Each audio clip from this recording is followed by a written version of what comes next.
Hello friends, welcome to Bong trivia. আমি সুমন, আপনার healthy থাকার জার্নির ফার্মাসিস্ট ফ্রেন্ড। কখনো ভেবে দেখেছেন কেন আমরা উপবাস করি? উপবাস করলে আমাদের শরীরের মধ্যে কি হয়? রমজান বা একাদশীর উপবাসের রিচুয়ালসের পেছনে কোনো সায়েন্স বা কোনো হেলথ বেনিফিটস আছে? আজ আমরা এই সব প্রশ্নের উত্তর খুব সহজভাবে খুঁজে বের করব, যাতে আপনিও বুঝতে পারেন উপবাস শুধুমাত্র ধর্মীয় প্রথা নয়, এর পেছনে রয়েছে মডার্ন সায়েন্স এবং হেলথ বেনিফিটস। উপবাস করা মানে শুধু না খেয়ে থাকা নয়। যখন আপনি দীর্ঘ সময় ধরে উপবাস করেন, তখন আপনার শরীরে রক্তের মধ্যে শর্করা বা সুগার ধীরে ধীরে কমতে শুরু করে এবং আপনার শরীর নিজের শক্তি মেটানোর জন্য চর্বি বা ফ্যাটকে বার্ন করতে শুরু করে। আর এই ঘটনাকেই বলা হয় মেটাবলিক সুইচিং। আর 16 ঘন্টারও বেশি যদি উপবাস করা হয়, তাহলে আমাদের শরীর নিজের থেকেই পুরনো এবং ক্ষতিগ্রস্ত কোষগুলিকে নিজের শরীর থেকে বের করতে শুরু করে। এই ঘটনাকেই বলা হয় অটোফ্যাজি। মনে করুন আপনার শরীর অবাঞ্ছিত জিনিসপত্র সরিয়ে নতুন করে সাজাচ্ছে।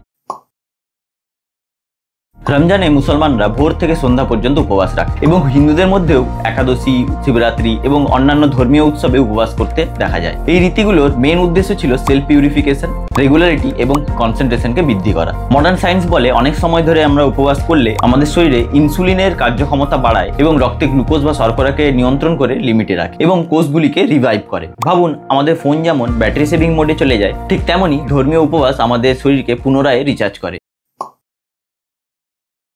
আজকের দিনে অনেকেই ইন্টারমিটেন্ট ফাস্টিং করছে, যা হচ্ছে নির্দিষ্ট সময়ে খাবার খাওয়া এবং বাকি সময় উপবাস থাকার একটি পদ্ধতি। ফর এক্সাম্পল 16/8 পদ্ধতিতে আপনি 8 ঘন্টা খাবার খান এবং 16 ঘন্টা উপবাস রাখেন। গবেষণায় দেখা গেছে ইন্টারমিটেন্ট ফাস্টিং আমাদের শরীরের মেটাবলিজমকে ঠিক করে। এছাড়া ইনসুলিনের সেন্সিটিভিটি বাড়ায় এবং কোষের রিনোভেশনের প্রক্রিয়াকে এক্সিলারেট করে। ইন্টারমিটেন্ট ফাস্টিং ধর্মীয় উপবাসের মতোই শরীর ও মন দুটোকেই রিসেট করে। তবে ইন্টারমিটেন্ট ফাস্টিং মডার্ন লাইফস্টাইলের সাথে অনেকটাই বেশি খাপ খায়।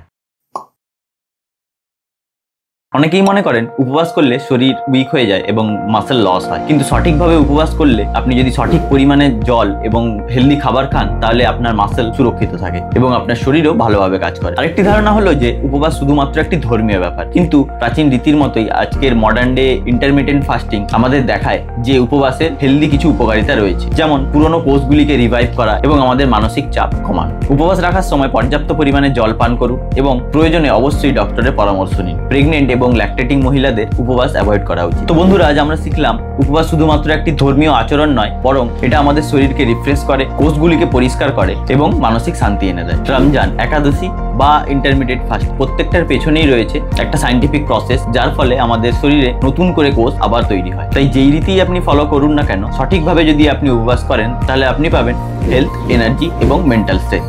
ভিডিওটি যদি ভালো লেগে থাকে তাহলে একটা লাইক করুন। চ্যানেলে যদি প্রথমবার এসে থাকেন তাহলে প্লিজ চ্যানেলটিকে সাবস্ক্রাইব করুন এবং কমেন্ট করে জানান আপনার উপবাসের এক্সপিরিয়েন্স কেমন। রমজান, একাদশী নাকি ইন্টারমিডিয়েট ফাস্টিং, কোনটা আপনার বেস্ট বলে মনে হয়? তাহলে দেখা হচ্ছে নেক্সট ভিডিওতে। আমি রইলাম আপনার ফার্মাসিস্ট ফ্রেন্ড হয়ে। ততক্ষণ সুস্থ থাকুন, টাটকা থাকুন।